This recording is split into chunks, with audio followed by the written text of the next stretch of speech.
Hello friends welcome कर YouTube channel को जय जगन्नाथ नमस्कार। तो आज सावित्री रे आम कौन पणा बनाऊँ चलते आपण सहित सेयार करूँ वीडियो को लास्ट पर्यटन देखु आम चैनल को सब्सक्राइब करूँ वीडियो भल लगे लाइक शेयर कमेंट करूँ थैंक यू। तो आम भी सासु बो बस पड़लु तो स्टार्ट करवा।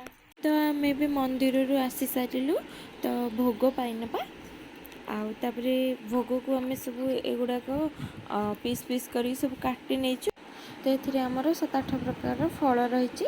तो आम राति भिजे रखी छड़िया मुग तो ये आम बाहर कर नौपर आम या मिक्स करके चीनी देकी आम पाग करवा।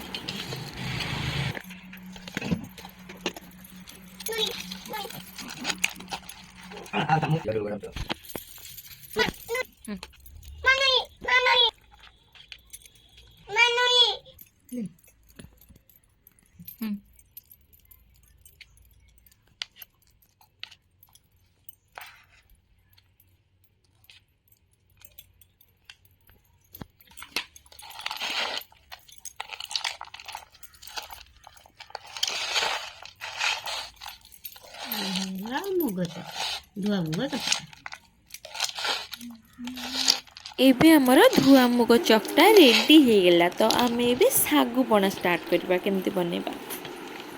तो सकाल सकाल आम सागु को भिजे रखी पानी देकी तो ए रेडी हो जाइए। तो ये अल्प किसी चीनी देदबा ताको मिक्स करदे भल भाव। तो आम रखि नड़िया आउ कदली को मिक्स करके भल के चकट दबा।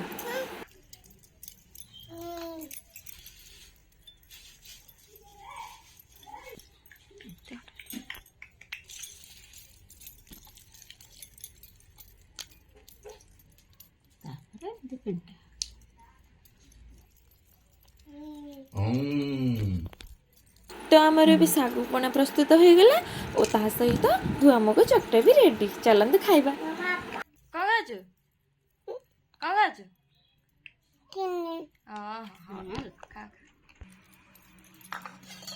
तो या घरे प्रस्तुत करवा तो बहुत सहज। जय जगन्नाथ नमस्कार। आज का सावित्री आम दिज सजबाज किपर लगुच ये तो मो शाशु आप जानते। तो कमेंट रे कहे आम दिज मैचिंग किपर लगुच आप।